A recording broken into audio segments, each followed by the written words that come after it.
Do you want to know how to overwinter your peppers? In this video, I'm going to show you how easy it is to overwinter your peppers.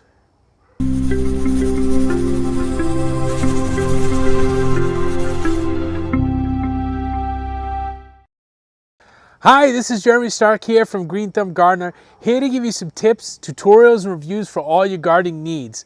In today's video, I'm going to go over a very simple way. I'm going to show you exactly how to overwinter your peppers. Overwintering your peppers is one of those things that what you do is basically once the summer season is over and you're getting into the fall, you basically are taking your pepper plants and you're putting them inside out of the actual cold weather.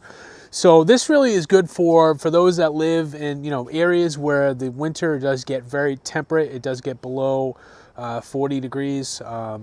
So this really is one of those things that you can do pretty much anywhere that is really there's a winter. And basically it's a very simple process of taking the pepper plant, whether you have it in a container or you have it actually in your garden, and you're basically putting it into a smaller pot and then putting it into your house, whether it be in a garage that doesn't freeze, or actually in your house somewhere else that does get maybe a little bit of light and it's also warmer. And what it does basically is that it actually will give you a jump start into the growing season for the spring. So it'll actually allow you to bring the pepper plant out, and it'll start growing. Depending on what time of year where you live, it'll start actually growing and producing peppers much faster, maybe a month, almost a month and a half, 2 months before your actual pepper plants that you plant normally during the springtime. So you'll get a really good size crop of that. So it is one of those things that if you can really do it and pull it off for the next year, then you'll have a jump on everybody else in the garden. It's one of those things that a lot of people just don't seem to do, and because they just don't know they can do that. Because pepper plants are actually a plant that it's a perennial plant, so it can just grow year after year. If you did take care of it, it didn't die or anything like that. It does come back, to growth, each season. But it does go dormant during the winter time. So this is the perfect time to do it. So let's get right into it, and I'll show you exactly how to do it. And like I said, this is mainly for if you're pulling this out of the garden, but we'll get into the other tips too if you already have it in a container, what you need to do for that as well. If you like this video, please give us a green thumbs up. Let us know that we're making great content for you. Also, if you could, hit the subscribe button down below and hit the bell so you get notified of any videos that we do have. Also, we do have a website called gardenerthumb.com. We'll leave the link in the show notes below so that you can go out there, where we have great content for you on vegetable gardening.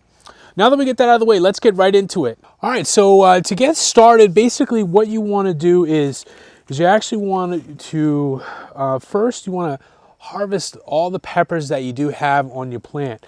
So as you can see, I'm actually going to overwinter this habanero pepper. And man, is it really, do I have quite a few on here. Now, you want to do this, I suggest that you do this before you get your first freeze of the year. And that's really because, you want to get these off. You want to get a little bit of time for the pepper plant to kind of be outdoors a little bit before, still maybe get a little sun.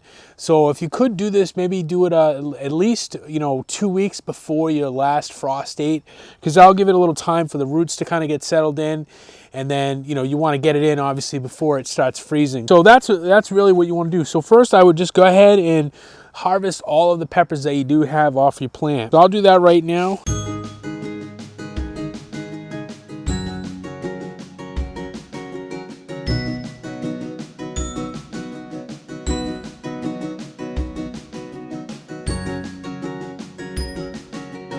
All right, so once you get done getting all the peppers off of your plant, the next thing you want to do is you want to get a pot. This pot right here, this is probably about, say, 12 inches. Here's a good tip actually is if you go to your local gardening centers, and I don't mean the big box huge stores, but if you go to the actual local mom and pop kind of garden centers, one thing that you can do is you can ask them if they have any of the containers, and they get so many of these containers that they don't know what to do with them, to be honest with you.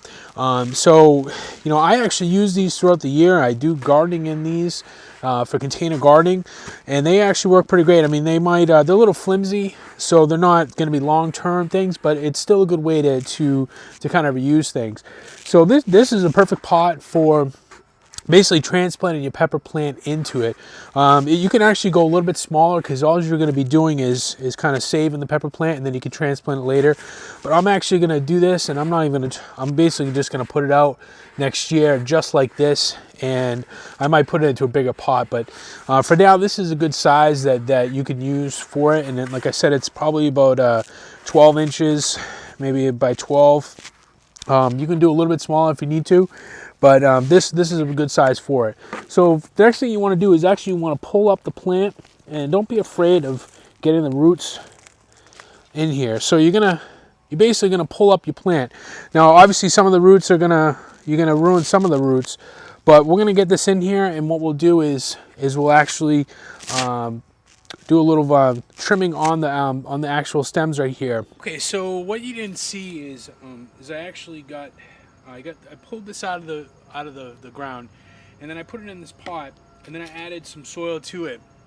And it's really important when you actually add the soil, you also want to get some nutrients into the soil. So a good balanced fertilizer is really recommended in here. So I'll put in the show notes just what I use for it.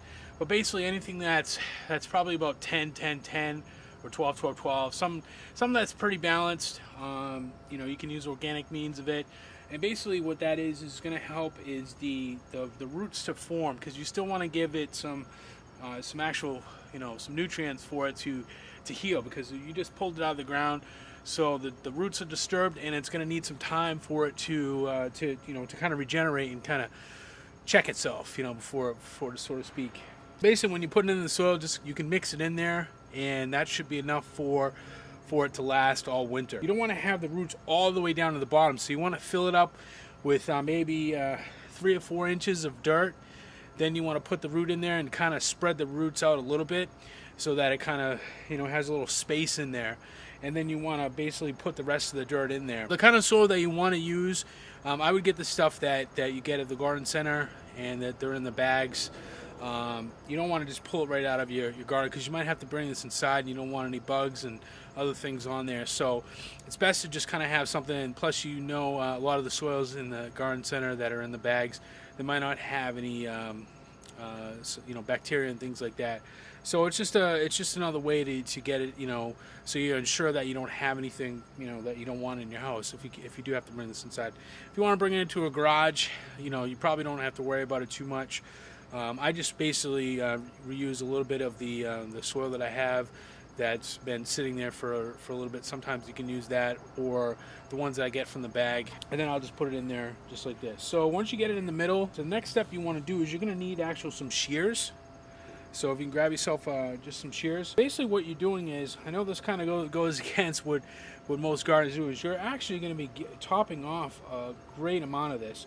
So I kind of work backwards, because you really just want to keep the main. If you look at the main stem, it's going to have like a Y formation in here. Those you're actually going to be keeping those. So what I like to do is I go right below where the Y comes up. I go up to the next branch, and then I snip off there. Now, if you're not really sure, you can snip off a little bit at a time, and just to kind of see how it's going to form. Basically, what you're doing is you're taking off all of the old growth of this particular plant. And what this will do is that it will focus the energy into the roots, into the actual roots of the plant, so that it has time to regenerate. And during the winter time, it's not going to actually be growing, so you're not really going to be growing this inside. It's more just, it's going into a dormancy period, and this will basically ensure that it'll be able to grow for next year. So you don't have to leave any of the leaves on this.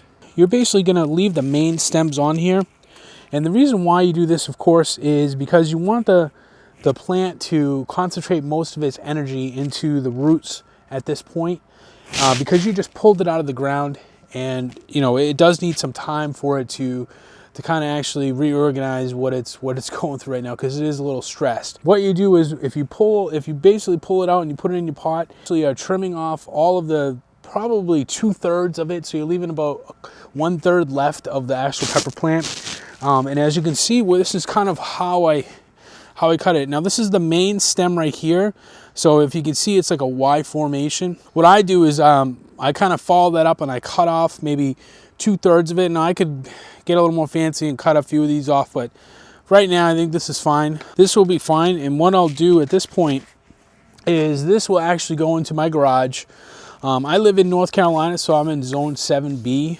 So if you're not sure what zone you're in, you can look on, just Google, zones that you're in, and it'll tell you what particular zone you're in. But basically, you want to have it in an area that's not going to get colder than about 50 degrees, give or take. I can keep mine in my garage. I actually put it right near kind of where it's there's like a heat duct going up, so it is a little bit warmer in this little corner that I have. You're not going to need any really light for it at this point, so you don't really have to worry too much about it. But you can put it near a window. It doesn't need a lot of light, especially if you're cutting off all of the foliage on here. It's going to actually regrow this foliage for next year when it does become springtime. So when it does get a little bit warmer, when the season, I would say probably in February, what I would suggest is actually to give it some nitrogen. And what that's going to do is that's going to basically promote some of the growth in the actual plant and kind of wake it up. You can also put it in you can basically, at this point, you can try to give it some light as well. Once you do give it the nitrogen, and maybe a little bit of bottom heat will also help it as well. It will stimulate to the plant that it's getting warmer out, so that it can start regrowing it. Now, here's the thing about this. There's no guarantee that this is gonna come out great next year. Unfortunately, it's one of those things that we don't really have too much control over it. There's some that are actually not that great for this, like jalapenos, I think, is one of the pepper plants that they don't really do really well if you overwinter them. But this habanero plant, I believe this is going to do really well. So basically, I'll just put it in, like I said, until the springtime. I'll make sure that the other thing you don't want to overwater this. Maybe, the peppers, they actually like really dry soil. So I probably won't even water it. It's already got a little moisture in it. I'll probably water just a little bit today because I did just transplant it. I'm going to keep this actually outside, not in the sun, but still outside. And then maybe a week or two, I will probably just move it into my garage just to be safe, because it's getting close to when the frost season is. Or, I want to make sure, you want to, just check to make sure the frost, because you don't want to have it out there during that period. But basically, you just want to keep the soil not, just a little moist. So maybe every other week, you might want to just douse it with a little bit of water just so that it has it, but it doesn't need a lot of watering. And then once it starts up before the spring season, you want to start fertilizing it again and give it a little bit more water, maybe some bottom heat. Maybe if you could move it to a place that gets some sun, if you do start noticing any growth on there, once you just start seeing that, then you can actually move it out to where it can get some of the sun for that. That's basically it on basically how to overwinter it. Now, you can do this for all of your peppers and just put them in the pots, and you should be good. If you like this content, please give us a green thumbs up. Let us know that that you like this video and you enjoyed it. Also, if you could hit the subscribe button down below, hit the bell so that you get notified of any new videos that we do have. Also, we do have a website called gardenthumb.com where we give you tips and just anything about vegetable gardening, and we love to share any kind of tips that we have for that. So go check out the website. If you have any comments about what vegetables that you overwinter, if there's anything else that you like to grow during the winter, let me know in the comments below. As always, thank you very much for taking the time out to watch this video, and we'll see you in the next one.